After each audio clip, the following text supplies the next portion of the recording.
wanted to go through a list of teachings that essentially, if you never watched another one of my videos, would be the framework for understanding your journey, your existence, and some of the highest ideals that a human being can seek to accomplish in this lifetime. So there's really 10 principles that I came up with, and I'm going to go through them one by one. And of course, I'm going to expand on them in other videos as well, so that I'm teaching them. There's some application to it and some exercises that anyone can do in terms of thought training in integrating these principles into your daily dialogue and having them become a habitual part of what you truly are. Okay, so number one is love is not earned. It simply is. You are loved, and you are loved because you were created. There's no additional aspects needed. It's non-transactional. It's not a reward for doing good things, and it's not taken away as a punishment if something that you have done is incongruent with the divine plan. And I know that this goes beyond what we experience here on planet Earth in terms of it seeming quite transactional, but at its core level, this is an understanding that is very, very hard for the human mind and the ego to integrate, that just as you are, just for this emanation of your beingness, you are loved and you are love. Now, the second one on my list is that the ego has a set of conditions that are illusions. And I need to get into an entire video on this. But basically, it sets conditions for love. So really circling back to that first point that I made, and really understanding these conditions of love is part of freeing yourself from that entire system of feeling unworthy. Okay, the third aspect or lesson that I really want to dive into is that separation is an illusion. We are all connected. We are all interconnected through the energetic field, through the energetic realm. And this illusion of separation is what causes us to suffer. It also causes us to grow and expand. So I don't want to paint separation as a negative, but when we look at that aspiration towards ascension and towards that acclamation with divine oneness and divine love, we have to understand the fundamental principle that everything is interconnected. So even those aspects that frustrate you, that irritate you, that trigger you, and encompassing all animal life, all plant life, all mineral aspects, everything that is in the universe, everything, the ether, we are all part of this grand symphony, the design of this beautiful journey and universe that we are existing inside of.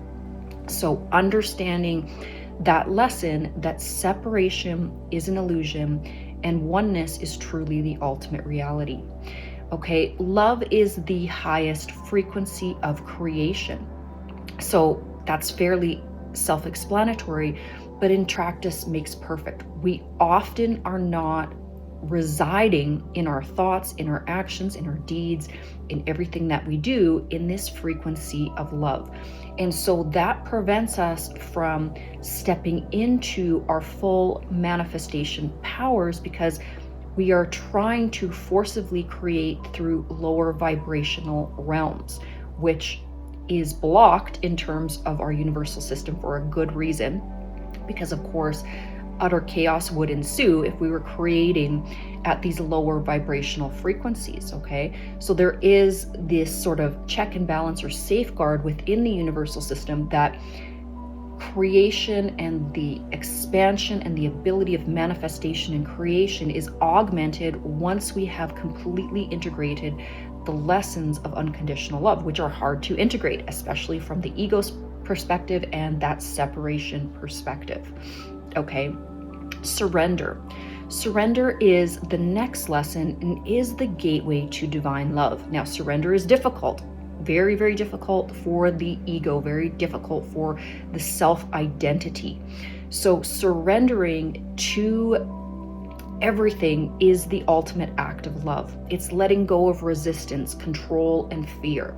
Again, I'm going to really expand on all of these aspects, but I'm just giving you the list of my top lessons in terms of what you really want to integrate into this lifetime. Okay, true love transcends time, space, and even death. Okay, this is one of the foundational principles of what it means to be in oneness, to understand the universal system, and to come into balance with ultimate wisdom and truth. Number 7 on my list is forgiveness is the ultimate expression of unconditional love. When we forgive, we set all things in balance and we set ourselves and others free. Love is a service. So this is number 8. Love is a service. To love and give without expectation. So this is what we would deem divine love or unconditional love.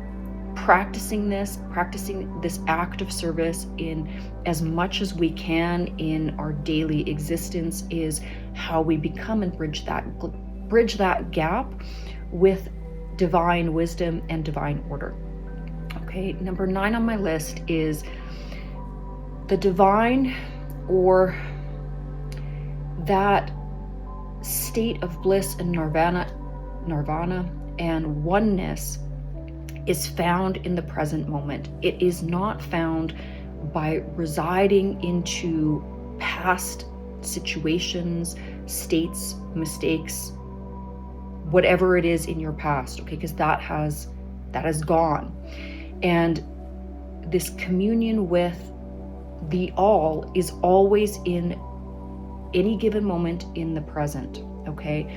And the exact same is true of the future. So trying to take yourself in the present moment and move yourself into a future timeline instead of having gratitude, inspiration, and awe for the present moment, action, love, forgiveness, all of those things, non-judgment in the current moment is what creates this dissonance, is essentially how I can best sum it up. Now, the last aspect, the last highest teaching in this list is that love is the purpose for life. This is what we are here to integrate in this lifetime.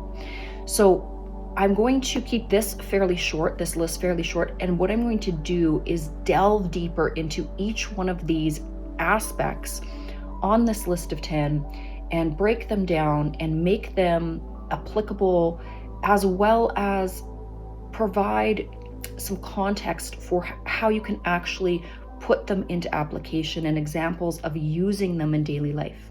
Okay, thanks so much, and hopefully I'll see you in the next video.